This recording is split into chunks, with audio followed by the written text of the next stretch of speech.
முன்னாடி நாங்க பிரசன்ட் பண்ணிருக்கோம். இந்த படம் வந்து சக்சஸ் ஆகும்னு எல்லாரும் சொல்லிட்டாங்க. எனக்கு ஏன் இது சக்சஸ் ஆகும் தோணுதுன்னா, டென்னிஸ் மஞ்சுநாத் என்கிட்ட கதை சொல்லும் போது ரொம்ப பவர்ஃபுல்லா இருக்கு. ஆனா பல படங்கள் சொல்லும் போது ரொம்ப பவர்ஃபுல்லா இருக்கும், அதை டிரான்ஸ்லேட் பண்ணி செல்லுலாய்டுக்கு வரும்போது அது மிஸ் ஆயிடும். But today when I saw the trailer, I'm absolutely convinced. அவர் சொன்னதுக்கு மேல விஷுவலா காமிச்சிருக்காரு டைரக்டர். Well done sir. இது ஒரு 4 பேருக்கு ரொம்ப முக்கியமான படம். For the producer, of course, the couple, wonderful picture. Dennis Manjunath for telling such a natural story in a natural way. நீங்க இதெல்லாம் பார்த்துருக்கீங்க. என்னோட கேரக்டர் மூலமா அந்த ஷேட்டரிங் கிளைமேக்ஸ் எல்லாம் பார்த்தீங்கன்னா அதிர்ந்து போயிடுவீங்க. அதெல்லாம் எப்படி வரப்போகுதுன்னு நினைச்சா ரொம்ப த்ரில்லிங்கா இருக்கு. ஏன்னா இப்போ பார்த்தா அந்த visuals are so lovely. And hats off Ravi Verma for giving such lovely visuals. And a special word of congrats to Priyan. இந்த மியூசிக் வந்து ஜஸ்ட் கிராமிய மியூசிக்ன்ற மாதிரி இல்லை, இட் இஸ் சோ மெலோடியஸ். இந்த மெலடி எல்லாம் கேட்கும்போது எனக்கு என்னுடைய most favourite music director MS Viswanathan ஞாபகம் வருது. அந்த அளவுக்கு இருக்கு இவரோட மாதிரி. இந்த மெலடி மட்டும் விட்டுறாங்க, வெறும் சவுண்டு டங்கு டக்கா இல்லாம மெலடியோட கொடுத்துருக்கிறது தான் ரொம்ப அழகு. அந்த lyrics writer also nice lines, very nice line. My favourite director of Rainbow colony.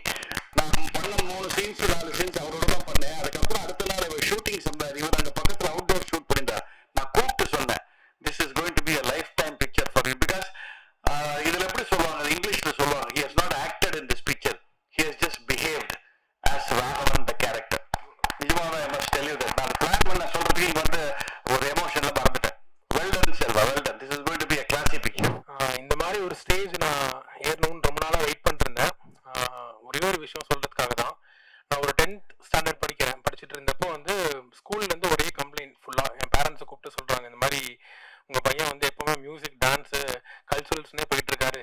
8th 9th வரைக்கும் ஓகே, 10th வந்துட்டாரு, போர்டு எக்ஸாம்ஸ் வந்துருச்சு, இனிமேலாச்சும் கொஞ்சம் மியூசிக்கில் எல்லாம் விட்டுட்டு படிப்பை ஃபோக்கஸ் பண்ணுங்கன்ற மாதிரி சொல்கிறாங்க. என் பேரண்ட்ஸை நேரில் கூப்பிட்டு கம்ப்ளைண்ட் பண்ணாங்க. வேற ஏதாவது ஒரு அம்மா அப்பாவாக இருந்தாங்க அப்படின்னா, நீ ஒழுங்காக எல்லாத்தையும் மூட்டை கட்டி வச்சுட்டு நீ வந்து படிக்கிற வேலையை பாருன்னு சொல்லுவாங்க. பட் என்னோட பேரண்ட்ஸ் அப்படியே கம்ப்ளீட்டாக ஆப்போசிட்டான ஒரு இது. உனக்கு அது பிடிச்சிருக்குன்னா நீ தைரியமாக அதை பண்ணு, ஃபுல் ஃப்ளெஜாக அதை பண்ணு, நாங்கள் சப்போர்ட் பண்ணுறோம். நான் அப்போ அவங்க சொன்னதுனால தான் இன்றைக்கி நான் இங்கே நிற்கிறேன். வேற எந்த பேரண்ட்ஸ் இப்படி சொல்லுவாங்கன்னு தெரியல. ஸோ அதனால நான் முதல் வணக்கத்தை என்னோட அம்மா அப்பாவுக்கு நான் சொல்லணும்னு ஆசைப்படுறேன். இஃப் யூஆர் ஓகே, நான் அவங்களை கொஞ்சம் மேலே கூப்பிடலாமா? அம்மா வாங்க, ஒரு சின்ன சவுண்ட் டெடிகேட் பண்ணுவோம் உனக்கு. அபிராமி சிவகாமி கருமாரி மகமாய் திருக்கோயில் தெய்வங்கள் தானமா, அன்னைக்கு அன்றாடம் அபிஷேகம் அலங்காரம் புரிகின்ற சிறு தொண்டல் தானமா, ஒரு நாடு புகழ் வேண்டும் மகனாய தாயே, உன்னருள் வேண்டும் எனக்கென்றும் அது போதுமே, அது தீர பிறப்புண்டு அமைந்தாலும் நானுங்கள் மகனாக பிறக்கின்ற வரவேண்டுமே, அதை நீயே தருவாயே. அம்மா என்றழைக்காத உயிரில்லையே, அம்மாவை வணங்காத உயிரில்லையே. தேங்க்யூம்மா. இந்த படத்தை பொறுத்த வரைக்கும் சின்ன வயசுலேருந்தே நம்ம படங்கள்லாம் பார்க்கும்போது ஒரு சில டேரக்டர்ஸ் மேலே நமக்கு ஒரு பயங்கரமான ஒரு கிரேஸ் இருக்கும். அதில் வந்து முக்கியமான ஒரு ஆள் வந்து செல்வராகவன் சார். அவர் ரோல் மாடலாக இருக்காதவங்க எவ்வளோ சினிமாவுக்கு வந்து அவர் ரோல் மாடலாக வைக்காதவங்களே இருக்க முடியாது, அந்த மாதிரி ஒரு ஆள். ஸோ நான் மியூசிக் பண்ணணும்னு நினச்சது வந்து அவரை மாதிரி ஒரு ஆளுக்கெல்லாம் நான் மியூசிக் பண்ணணும்னு நினச்சிருக்கேன். பட் அதோட ஃபர்ஸ்ட் ஃபிலிம்லேயே நான் அவர் நடிக்கிற ஒரு படத்துக்கு பண்ணுறது வந்து ரொம்ப ரொம்ப ஒரு பிளஸ்டாக நான் ஃபீல் பண்ணுறேன். ஸோ தேங்க்யூ சார், நான் அக்செப்ட் பண்ணதுக்கு. எல்லாரும் மாதிரியும் நான் ரொம்ப கஷ்டப்பட்டு வந்தேன், அந்த மாதிரிலாம் நான் சொல்ல விரும்பல. நான் ரொம்ப கம்ஃபர்டான ஒரு லைஃப்லேருந்து தான் வந்தேன். பிகாஸ் என் பேரண்ட்ஸ் என்ன அந்த மாதிரி தான் வச்சுக்கிட்டாங்க. என்ன கேட்டாலும் கிடைக்கும், ஏதாவது நினச்சேன்னா அடுத்த நாள் வீட்டில் இருக்கும், அந்த மாதிரி ஒரு ஜோனில் தான் நான் வந்தேன். பட் சடனாக வந்து லைஃப் வந்து ஒரு மாதிரி அப்சைட் டவுனாக மாறிச்சு. லைக் சின்ன வயசுலேருந்தே கஷ்டத்தில் இருக்கிறவங்க கஷ்டத்தை ஃபேஸ் பண்ணுறதுக்கும், புதுசாக ஒரு திடீர்னு ஒருத்தர் கஷ்டத்துக்குள்ளே போய் அவன் ஃபேஸ் பண்ணுறதுக்கும் ஒரு 100 மடங்கு அதிகமாக எனக்கு அது ஃபீல் ஆச்சு. சடனாக என் லைஃப் எல்லாமே நான் இண்டிபெண்டன்ட் சாங் பண்ணிட்டு இருந்தேன், நல்லா போயிட்டு இருந்துச்சு. பட் ஒரு மிகப்பெரிய ஒரு அடி, ஒரு பெரிய ஒரு ஷாக்குன்னு கூட சொல்லலாம். அதுக்கப்புறம் எல்லா காசு எல்லாமே போயிடுச்சு. ஸோ கூட இருந்த ரிலேட்டிவ்ஸ் அண்ட் எல்லாருமே போயிட்டாங்க. காசு இருந்தப்போ எல்லாருமே இருந்தாங்க, ஒன்ஸ் காசு போனதுக்கப்புறம் யாருமே கண்டுக்கவே இல்லை. ஸோ அப்போ என்னோட ஃப்ரெண்ட்ஸு இவங்க தான் என் கூட இருந்து லைக் ஒரு பாயிண்ட்ல வந்து நம்ம வெளியே வர முடியாது போலன்னு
அப்புறம் உங்க பிளானிங் எல்லாமே சரியா இருந்ததுனால we were able to finish the project so well.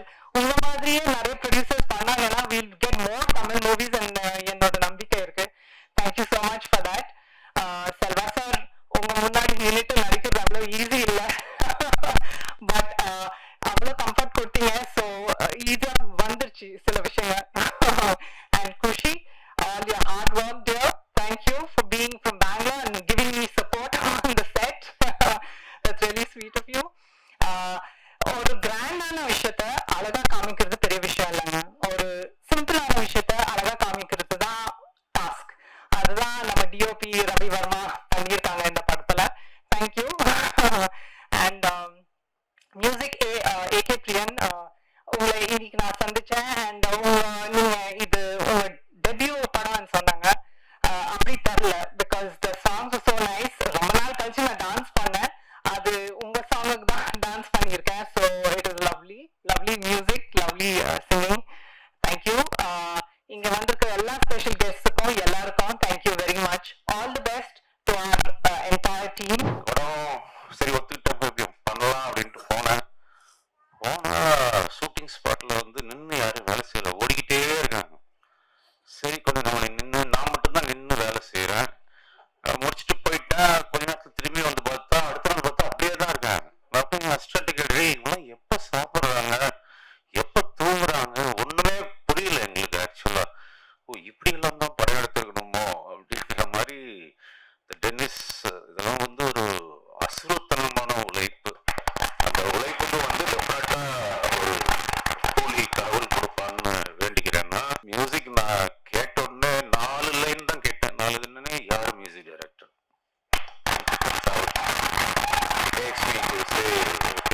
Director கூப்பிட்டு கேட்டு யாரும் நல்லா இருக்குங்க, சவுண்டிங் நல்லா இருக்கணும் மியூசிக்னா.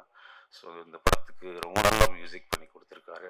அதே மாதிரி technicians, all the people work there like really really well. Kausalya ma'am, எனக்கு சொல்றது நாங்கள் அப்படியே பார்த்து பார்த்து பார்த்து சொல்லு ஊற்றிருக்கோம். திடீர்னு வந்து பக்கத்தில் உட்கார வச்சோம்னா ஐயோ மாதிரி இவங்களா இல்லைம்மா, அவங்க இருக்கிற இடமும் தெரியாது, இருக்கிற இதுவும் தெரியாது, அவ்வளோ அமைதியானவங்க. அதுக்கு அப்படியே குவைட் ஆப்போசிட் குஷி. அவங்க எங்கேயோ இருந்தா கூட இங்க நம்மளுக்கு தெரியும், ஓ எங்க குஷி இருக்காங்க அப்படின்ற மாதிரி. ஆனா நிஜமா ஒருத்தர் எப்பயுமே